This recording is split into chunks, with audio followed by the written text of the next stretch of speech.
China's ruling Communist Party fired the leaders of the province and the city at the center of the new coronavirus outbreak on Thursday amid widespread public anger over the handling of the epidemic.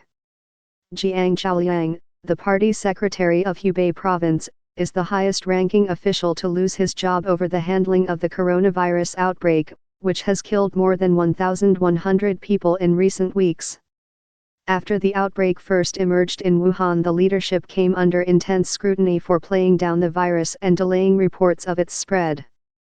The province then took drastic measures that included imposing a lockdown not only on Wuhan but also on tens of millions of people in surrounding areas.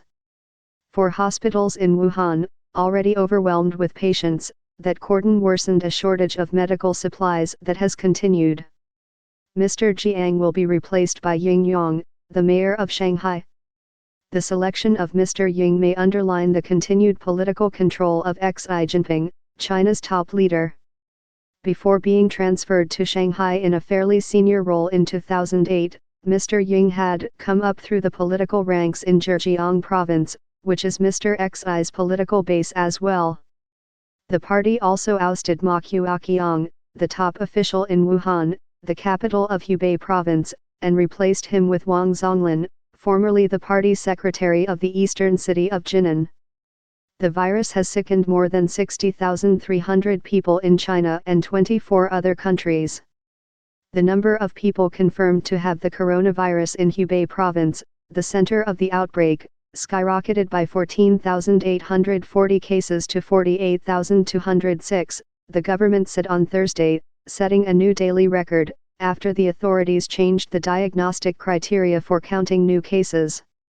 The number of deaths in the province on Wednesday jumped by 242 to a total of 1,310, more than doubling the previous daily record of 103 set on Monday. Updated February 10, 2020.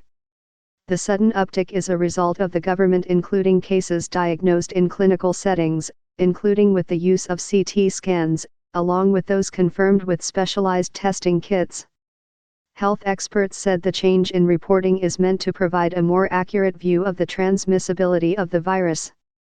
The new criteria is intended to give doctors broader discretion to diagnose patients, and more crucially, isolate patients to quickly treat them.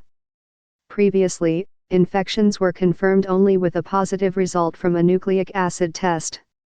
But a government expert said the tests were only about 30 to 40% accurate. There is also a shortage of testing kits in the provinces and the turnaround time for the results of these tests takes at least 2 days. Because hospitals were overstretched and lacked testing kits, many infected patients were told to go home rather than be isolated and undergo treatment. The sudden change in the accounting has caused epidemiologists to warn that the true picture of the epidemic is muddled. Accurately tracking cases tells experts the number, location, and speed at which new infections are occurring.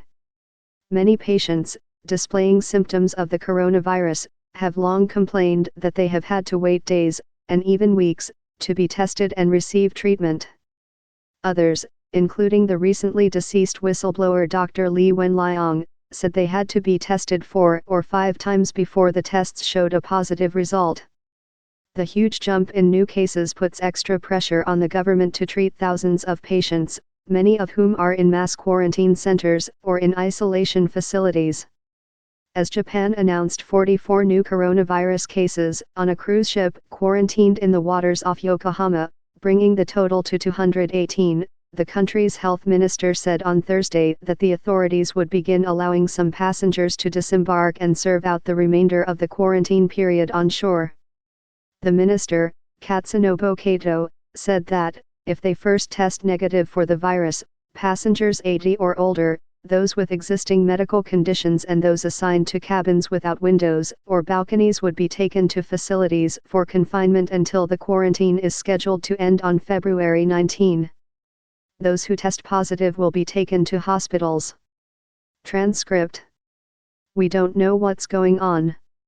We've been floating around for about 2 weeks now. There's very little hope. As each time we hope or make plans, it's squashed and rejected. You know, we're all a bunch of human beings on this ship that have lives outside of this cruise ship that need us.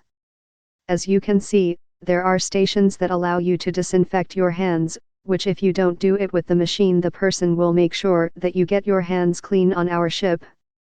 This is the crow's nest where you can work the puzzle, not too much going on here.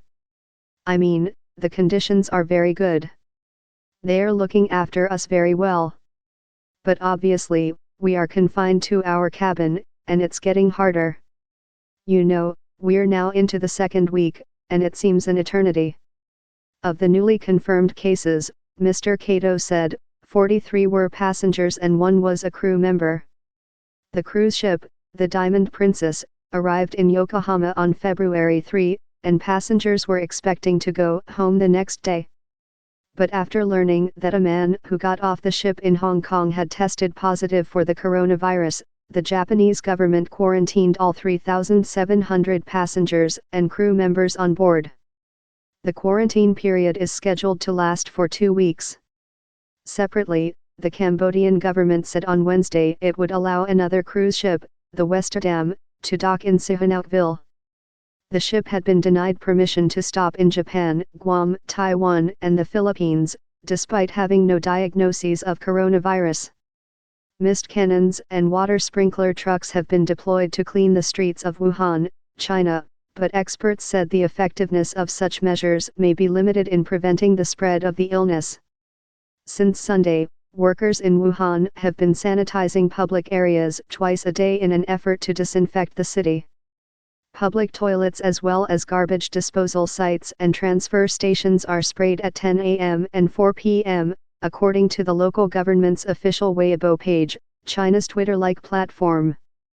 Workers will spray disinfectant onto the main roads, hospitals, and around various isolation quarters as well, it added. Video footage shared by Chinese state media showed parades of trucks and workers in protective suits spraying large, white plumes of mist into the air and onto the streets of Wuhan. The city government said that by Tuesday a total of 21,130 liters of disinfectant and 720 liters of toilet cleaning products had already been used.